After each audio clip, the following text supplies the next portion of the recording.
큐티 가족 여러분 안녕하세요. 오늘도 새날이 밝았습니다. 오늘도 매일 하나님이 주시는 생명의 양식 함께 묵상하는 시간을 갖도록 하겠습니다. 잠시 기도하겠습니다.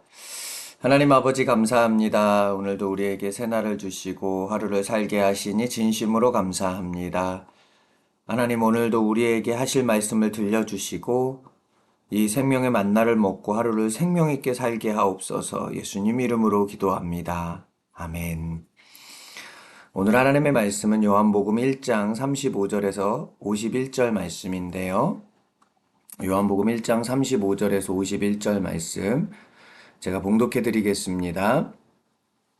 또 이튿날 요한이 자기 제자 중 두 사람과 함께 섰다가 예수께서 건의심을 보고 말하되 보라 하나님의 어린 양이로다. 두 제자가 그의 말을 듣고 예수를 따르거늘 예수께서 돌이켜 그 따르는 것을 보시고 물어 이르시되 무엇을 구하느냐 이르되 랍비여 어디 계시오니이까 하니 랍비는 번역하면 선생이라. 예수께서 이르시되 와서 보라. 그러므로 그들이 가서 계신 데를 보고 그날 함께 거하니 때가 10시쯤 되었더라. 요한의 말을 듣고 예수를 따르는 두 사람 중에 하나는 시몬 베드로의 형제 안드레라. 그가 먼저 자기의 형제 시몬을 찾아 말하되 우리가 메시아를 만났다 하고 메시아는 번역하면 그리스도라. 데리고 예수께로 오니 예수께서 보시고 이르시되 네가 요한의 아들 시몬이니 장차 게바라 하리라 하시니라. 게바는 번역하면 베드로라. 이튿날 예수께서 갈릴리로 나가려 하시다가 빌립을 만나 이르시되 나를 따르라 하시니 빌립은 안드레와 베드로와 한 동네 벳세다 사람이라. 빌립이 나다나엘을 찾아 이르되 모세가 율법에 기록하였고 여러 선지자가 기록한 그 일을 우리가 만났으니 요셉의 아들 나사렛 예수니라. 나다나엘이 이르되 나사렛에서 무슨 선한 것이 날 수 있느냐. 빌립이 이르되 와서 보라 하니라. 예수께서 나다나엘이 자기에게 오는 것을 보시고 그를 가리켜 이르시되 보라 이는 참으로 이스라엘 사람이라. 그 속에 간사한 것이 없도다. 나다나엘이 이르되 어떻게 나를 아시나이까? 예수께서 대답하여 이르시되 빌립이 너를 부르기 전에 네가 무화과 나무 아래 있을 때에 보았노라. 나다나엘이 대답하되 랍비여 당신은 하나님의 아들이시니요 당신은 이스라엘의 임금이로소이다. 예수께서 대답하여 이르시되 내가 너를 무화과 나무 아래에서 보았다 함으로 믿느냐? 이보다 더 큰 일을 보리라. 또 이르시되 진실로 진실로 너희에게 이르노니 하늘이 열리고 하나님의 사자들이 인자 위에 오르락 내리락 하는 것을 보리라 하시니라. 아멘. 오늘은 어제 세례 요한의 그 말씀에 이어지는 이야기죠. 여러분 어제 세례 요한은 어떤 사람이었나요? 성경은 세례 요한을 예수님 오실 길을 준비하는 사람이다라고 말하고 있습니다. 세례 요한은요, 광야에서 하나님의 말씀을 외치면서 회개를 선포했습니다. 그때 사람들이 세례 요한에게 몰려왔고요. 또 세례 요한의 제자들도 생겼습니다. 말하자면 영향력이 생긴 거죠. 영향력이 생긴 사람으로서 영향력을 행사할 수 있는 위치에 있었지만 세례 요한은 그렇게 하지 않고 예수님만 드러내려고 했습니다. 그리고 오늘 본문에 보니까 예수님을 바라본 세례 요한이 이렇게 말을 해요. 보라, 하나님의 어린 양이로다. 여기서 중요한 단어가 보라라는 단어인 것 같아요. 보라. 이 말은 시선을 옮기라는 거예요. 자, 봐라. 네, 이런 거 아닙니까? 네, 시선을 옮기라는 겁니다. 세례 요한이 그렇게 말하고 있는 거예요. 나를 보지 말고, 내 사역을 보지 말고, 나의 어떠함을 보지 말고, 지금 예수님을 바라보라는 겁니다.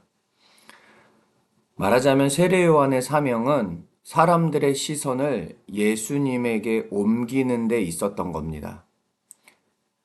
그래서 오늘 본문에 보면 세례 요한을 따르던 제자 중에 예수님을 따라가는 모습도 나옵니다. 그런데요, 세례 요한이 그런 제자들을 보면서 괘씸해하거나 붙잡지 않습니다. 왜냐하면 예수님께 시선을 옮기는 게 맞다면 예수님을 따르는 것도 맞기 때문이죠. 신앙생활을 오래 하다 보면 우리도 모르게 예수님에 대해서 말을 많이 하게 됩니다. 성경도 많이 알고 또 성경에 대한 사상, 신학적 지식 이런 것들을 말하다 보면 신앙에 대한 이야기를 잘 하게 되죠. 그런데 아이러니하게 삶의 방향과 시선이 예수님을 향해 옮겨지지 않을 때가 있습니다. 우리의 신앙이, 우리의 삶이 지금 현재 무엇을 향하고 있는지를 돌아봤으면 좋겠습니다.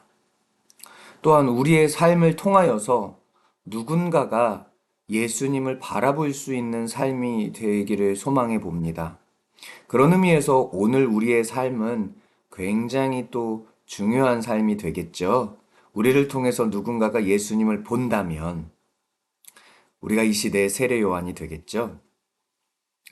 예수님이 제자들을 부르시는 장면이 나와요. 베드로와 안드레, 빌립, 그리고 나다나엘을 부릅니다. 이 나다나엘은 예수님의 12제자 중에 바돌로메라고 주장하는 학자들이 상당한데요. 저도 개인적으로 이 나다나엘이 바돌로메인 것 같아요. 그러니까 이 빌립이 바돌로메라고 할 수 있는 이 나다나엘을 찾아가서 이렇게 말합니다. 나사렛 사람 예수님을 만났는데 그분이 구약 성경에서부터 이야기하는 메시아인 것 같아. 그렇게 얘기를 하자 나다나엘이 나사렛에서 무슨 선한 것이 날 수 있어? 이렇게 얘기를 합니다. 이건 예수님에 대해서 무시하려고 하는 말이 아니라 나사렛은 시골촌이거든요. 중심부가 아니기 때문에 그런 어떤 자신의 그냥 솔직한 마음을 이야기한 것 뿐이지 예수님에 대해서 조금 불편한 이야기를 하려고 했던 건 아닙니다. 그런 면에서 이 나다나엘은 굉장히 순수한 사람이죠. 여러분, 하나님 앞에 설 때에 이처럼 순수함이 필요합니다. 그런 나다나엘에게 예수님이 찾아갑니다. 그리고 이렇게 얘기하죠. 네가 무화과 나무 아래에 있을 때 내가 너를 봤다라고 이야기합니다. 이 말은 단순히 정보를 이야기를 하는 게 아니라 또 우연히 봤다는 말이 아니라 너가 혼자 있는 것 같은 그 시간에 너가 고민하고 있었던 그 시간에 너가 외롭게 보내고 있던 그 시간에 내가 너를 보고 있었다라는 말입니다. 여러분 이것을 우리에게 대입해 보면 우리가 삶을 살다 보면 혼자 있었던 것 같은 모습. 그래서 때론 죄를 짓기도 하잖아요. 그리고 때로는 혼자 어려움과 또 두려움을 감내하고 있는 시간 있을 수 있잖아요. 그런데 그 모든 시간에 하나님이 다 보고 계셨다라는 걸 기억하시기 바랍니다. 이걸 기억한다면 우리가 죄 가운데 나아가는데 멈칫할 수밖에 없고 또 혼자 외롭게 싸우는 것 같지만 하나님께서 그곳에 함께 싸우고 계시다라는 사실 알게 되잖아요. 그래서 우리 삶이 하나님이 함께 한다라는 것을 확증하게 되는 것 같아요. 여러분, 하나님은요, 우리가 어디 있든 우리를 보고 계십니다. 오늘 하루 그 하나님이 우리를 보고 계시다라는 인식 기억하면서 오늘 또 코람되어 하나님 앞에서의 삶을 살아갈 수 있는 저와 여러분들이 되기를 소망합니다. 기도하겠습니다. 하나님 아버지 감사합니다. 하나님 우리가 어디 있든지 하나님께서는 늘 보고 계시고 우리와 함께하고 계신 분인 줄로 믿습니다.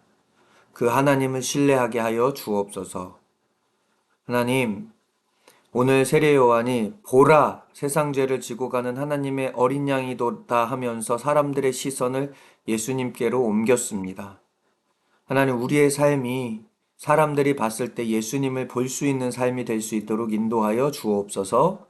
오늘 또 내 삶을 통해서 주의 영광 나타나기를 소망하며 예수님의 이름으로 기도드렸습니다.